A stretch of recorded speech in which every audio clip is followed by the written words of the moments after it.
ตายเกิดในวัฏสงสารทุกภพทุกชาติขอให้ได้เกิดมาพบพระพุทธศาสนาให้ได้พบพ่อแม่ครูบาอาจารย์ลูกหลานสามีภรรยาญาติมิตรพี่น้องที่ดีเป็นกัลยาณมิตรกัลยาณธรรมและขอให้ข้าพเจ้าทั้งหลายให้สำเร็จผลทั้งทางโลกและทางธรรมขอให้มีสุขภาพร่างกายจิตใจ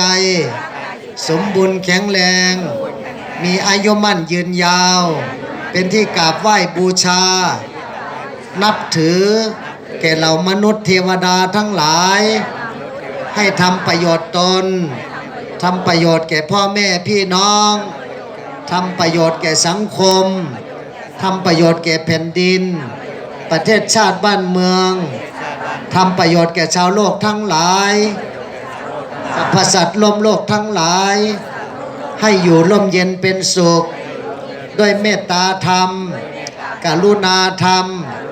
มุทิตาธรรมอุเบกขาธรรมขอให้ข้าพเจ้าทั้งหลายสำเร็จผลทั้งทางโลกทางธรรมตลาดเท่าเข้าสู่พระนิพพานและขอน้อมจิตอธิษฐานส่วนบุญมหากุศลนี้ไปบรรลุถึงแด่ดวงพระวิญญาณอันบริสุทธิ์แห่งองค์พระบาทสมเด็จพระเจ้าอยู่หัวภูมิพลอดุลยเดชมหาราชเจ้าที่เสด็จสวรรคตไปแล้วสมเด็จย่าสมเด็จพระพี่นางเธอ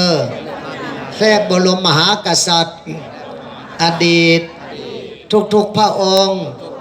พระนเรศวรมหาราชพระเอกาทศรสพระสุพรรณกัลยาณีพระองค์เหลืองพระองค์ด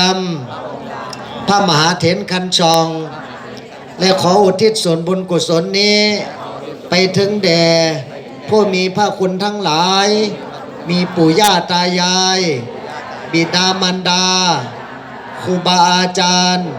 ญาติสนิทมิตรสหายสรรพสัตว์ทั้งหลายน้อยใหญ่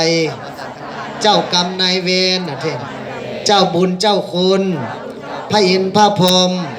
พญายมมหาราชพญาครุฑพญานาคท้าวจตุโลกบาลทั้งสี่พระแม่ธรณีพระแม่กวนอิมพระแม่คงคาพระแม่โพธิ์ศพพระภูมิเจ้าที่พระสยามเทวาธิราชพระเสื่อเมืองพระหลักเมืองพระทรงเมืองมนุษย์ทั้งหลายมนุษย์ต่างโลกมนุษย์ต่างดาวต่างจักรวาลทุกดวงจิตทุกชีวิตทุกวิญญาณทุกธาตุขันธ์ทุกมิติทุกภพทุกภูมิจงได้รับรู้รับทราบสาธุอนุโมทนาในส่วนบุญมหากุศลที่ข้าพเจ้าทั้งหลาย